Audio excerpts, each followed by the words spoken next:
You think when she finally opens up and tells you how she feels, it means you're getting closer.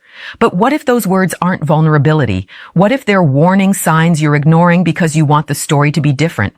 Listen, there are 5 specific statements that sound like honesty, like progress, like intimacy, but they're actually announcements of disrespect. And the reason most men stay after hearing them is because they've been conditioned to believe that patience equals strength and tolerance equals love. It doesn't. Patience without boundaries is self-abandonment. Tolerance of disrespect is participation in your own eraser. And today, we're going to identify the exact phrases that should trigger an immediate, non-negotiable exit. Not out of anger, not out of ego, but out of self-respect and clarity about what you will and will not accept in your life. Before we go further, do yourself a favor and subscribe to this channel. Not because I need you to, because you need the reminder. You need a voice in your feed that isn't going to coddle you or sell you fantasy. You need content that tells you the truth, even when it's uncomfortable, especially when it's uncomfortable, because that's the only way you grow. Hit subscribe. You'll thank yourself later. You hear that and you think she's being honest. You think she's doing the mature thing by communicating her emotional availability.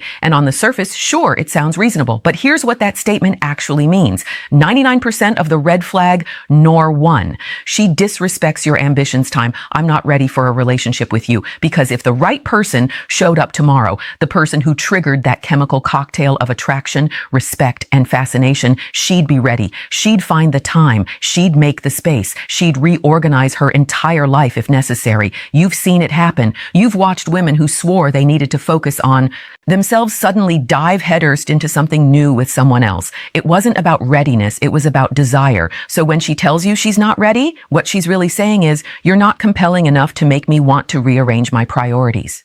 And that's fine. That's her prerogative. But your response should not be to wait around like a backup option. Your response should not be to prove yourself harder, to become more accommodating, to shrink your needs further. Your response should be to believe her and walk.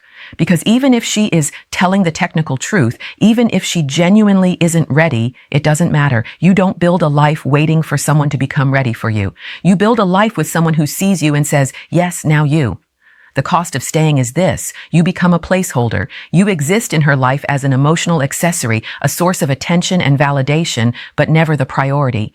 You give her the benefits of your presence without the commitment she'd have to offer in return. And the longer you stay, the more you teach her that your boundaries are negotiable, that your time is elastic, that your self-respect has a price, and that price is her inconsistent affection. Here's the reframe. When someone shows you they're not invested, that's not a challenge to overcome. That's information to act on. Walking away isn't giving up. It's refusing to negotiate your value. It's saying, I'm not interested in potential. I'm not interested in someday. I'm interested in presence, in reciprocity, in someone who matches my effort without needing to be convinced. This one's tricky because it masquerades as self-awareness. She's taking responsibility for her confusion. She's creating distance to gain clarity. That sounds healthy, right? Except here's what I need space actually translates to. I want to keep my options open while I explore other possibilities, and I need you to stay on standby in case those don't work out. Real clarity doesn't require space from someone you're genuinely invested in. Real clarity happens in communication, in transparency, in working through confusion together if the relationship matters. But when someone asks for red flag them too, she constantly plays the victim space. What they're usually asking for is freedom from accountability while maintaining access to you. They want the leash long enough to roam, but short enough to pull you back when convenient. And what do most men do? They give her space. They wait. They stay available. They text every few days just to check in. They convince themselves that respecting her request proves their maturity. But all it proves is that you're willing to let someone deprioritize you without consequence. You become the safety net, the known quantity, the boring stability she'll return to once the excitement elsewhere fizzles out. Here's the truth. If she needs space from you, give her permanent space, not as punishment, not as manipulation, but as a boundary, because you are not a draft she can revise. You are not a bookmark she can return to when she's finished reading other chapters. You are a complete, whole, valuable human being who deserves someone certain about you. And uncertainty, when it lasts longer than a conversation, is just cowardice dressed up as introspection. The man who understands his worth doesn't wait in the wings. He doesn't pause his life life while someone else decides if he's good enough. He keeps moving. He invests in himself, in his purpose, in people who are clear about wanting him in their life. And if she comes back later, maybe he's still available, maybe he's not. But either way, he hasn't spent the interim in emotional purgatory. This one sounds like humility, like she's acknowledging your value, but it's not a compliment. It's a preemptive dismissal. It's her way of saying, I know I'm going to hurt you and I'm telling you now so that when I do, you can't say you weren't warned. When a woman tells you you're too good for her, believe her, not because you actually are. Because compatibility isn't a hierarchy, but because she's telling you she has no intention of rising to meet you. She's comfortable with her patterns. She's aware of her behavior. And instead of choosing to change, she's choosing to disqualify herself while making it sound noble. This is manipulation disguised as self-awareness. Because now, if you stay and she treats you poorly, it's partially on you. She told you. She was honest. You chose to ignore the warning. And that's exactly the trap. She gets to misbehave with a clear conscience because she gave you the disclaimer up front. Most men hear, you're too good for me, and double down. They try to prove that she is good enough. They reassure her.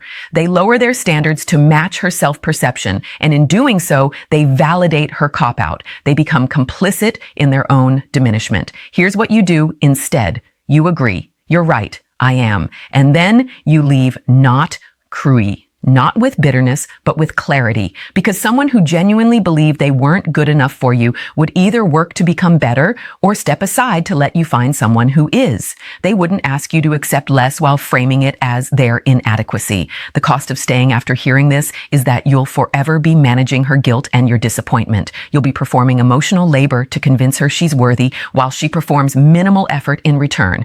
And eventually, you'll resent her for the imbalance, and she'll resent you for making her feel inadequate.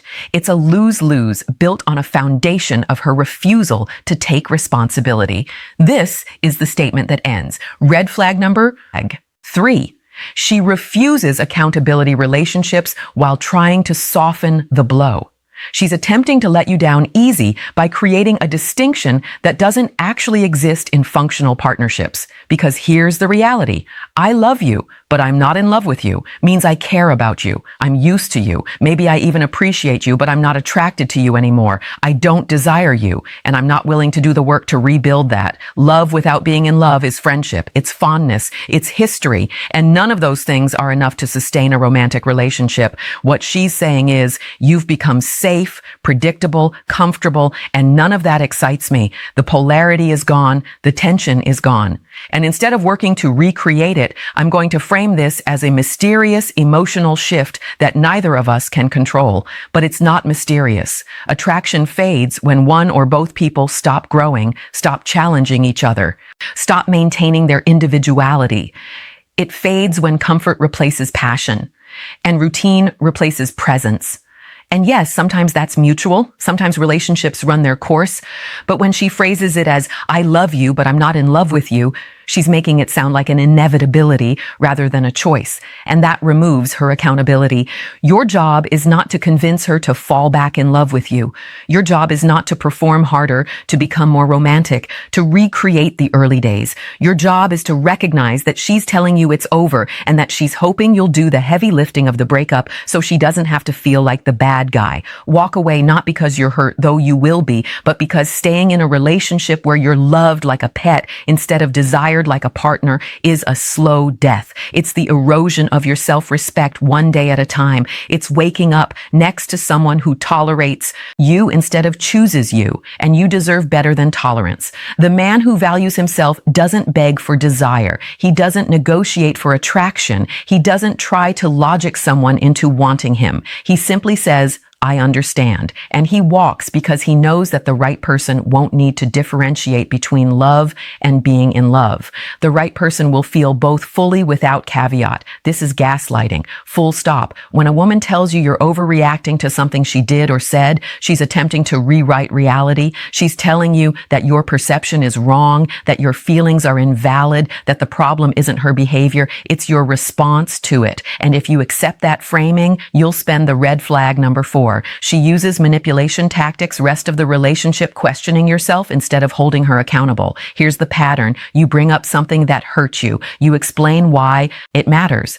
And instead of acknowledging your perspective, instead of taking responsibility, instead of engaging with your actual concern, she deflects. She minimizes. She tells you you're too sensitive, too emotional, too insecure. And now the conversation isn't about what she did. It's about what's supposedly wrong with you. This is a control tactic because if she can convince you that your reactions are the problem, she never has to change her actions. If she can make you doubt your own perceptions, she can continue behaving however she wants without consequence. And over time, you stop bringing things up. You stop trusting your instincts. You start accepting treatment you know is wrong because you've been conditioned to believe the fault is yours. Let me be clear. Your feelings are data. They're information. They might not always be accurate. Emotions can be influenced by past wounds, by projection, by misunderstanding, but they're never irrelevant. And a partner who respects you will engage with your feelings even if they don't fully understand them. They'll say, help me see what you're seeing. They'll ask questions. They'll seek to understand. They won't dismiss you. So when she tells you you're overreacting, that's your cue to leave. Not eventually, not after one more chance, immediately. Because someone who invalidates your reality is someone who will never take responsibility for hurting you. And a relationship without accountability is just exploitation with affection sprinkled on top. The cost of staying is that you lose yourself. You become smaller, quieter, more careful. You start filtering your thoughts and emotions through the lens of whether she'll accept them as valid. And that's not intimacy, that's captivity. Now, let's talk about the man who doesn't tolerate any of these 5 statements. Let's talk about the person you become when you enforce real boundaries. This man knows his value is not determined by someone else's ability to see it. He doesn't audition for love. He doesn't perform for approval. He doesn't twist himself into shapes to fit someone else's dysfunction. He's grounded. He's purpose-driven. He has a life that matters to him, independent of any relationship, and he protects that life fiercely. When someone tells him they're not ready, he doesn't wait. He believes them and moves forward. When someone asks for space, he gives them all of it permanently. When someone says he's too good for them, he agrees and walks. When someone claims to love him but isn't in love, he recognizes the relationship is over and acts accordingly. And when someone tells him he's overreacting, he understands that his reality is being red flag. The murderer 5. She doesn't support your growth, challenged. And he exits the situation without defending himself. This man doesn't argue, doesn't plead, doesn't try to change anyone's mind because he understands that people who want to be with you don't need to be convinced. They don't need time. They don't need space. They don't need disclaimers. They just show up consistently, clearly, without ambiguity. And here's what happens when you become that man. You stop attracting people who are confused about you. You stop entertaining relationships that require constant negotiation. You start drawing in people who are certain, who are ready, who see you and recognize immediately that you're not someone to play games with. Your energy shifts, your standards rise, and your life improves dramatically because you're no longer spending emotional resources on people who don't value them. So here's what you do right now, today, moving forward. Stop accepting words without action. Stop giving people credit for potential. Stop staying in situations that require you to shrink. If someone tells you any of these 5 statements, you thank them for their honesty and you walk. No dramatics, no big speech, no attempt to get the last word. You just leave because your presence is a privilege and you're done granting it to people who don't treat it that way. Redirect your energy toward your mission, toward your growth, toward building a life so compelling that uncertainty from others doesn't even register as a blip. You become so clear about who you are and what you're building that anyone not aligned simply falls away without effort. And you start practicing the word no. No, I'm not waiting. No, I'm not staying in limbo. No, I'm not accepting blame for your behavior. No, I'm not negotiating my boundaries. That word becomes your anchor, your protection, your declaration of self-respect. Here's the truth they don't tell you. You are not the problem. Your standards are not the problem. Your desire for clarity, consistency, and respect is not the problem. The problem is that you've been taught to accommodate people who don't accommodate you. You've been taught that walking away is quitting, when in reality, it's often the most powerful move you can make. You are the answer. You are the solution. The moment you stop looking, final thoughts. Choose yourself and walk away for external validation and start enforcing internal standards, everything changes. You stop being the man things happen to and become the man who decides what he will and will not experience. You stop being reactive and become intentional, and that shift, that single shift in posture, transforms every area of your life. So if you needed permission to walk away from someone who's told you any of these 5 things, here it is. Walk. Not because she's a bad person, not because you're punishing her, but because you're honoring yourself, because you're choosing reality over fantasy, because you're refusing to build a future on a foundation of disrespect. And if you want more of this, more truth, more call to action, transform your life. Today, clarity, more reminders that you're not crazy for expecting better. Subscribe to this channel, make it a habit. Let this be the place you come to recalibrate when the world tries to convince you that tolerating less is somehow noble. It's not, it's self-betrayal. And you're done with that. You're part of a community now, a community of men who are committed to becoming the best version of themselves, who refuse to settle, who understand that respect isn't negotiable and that self-worth isn't up for debate.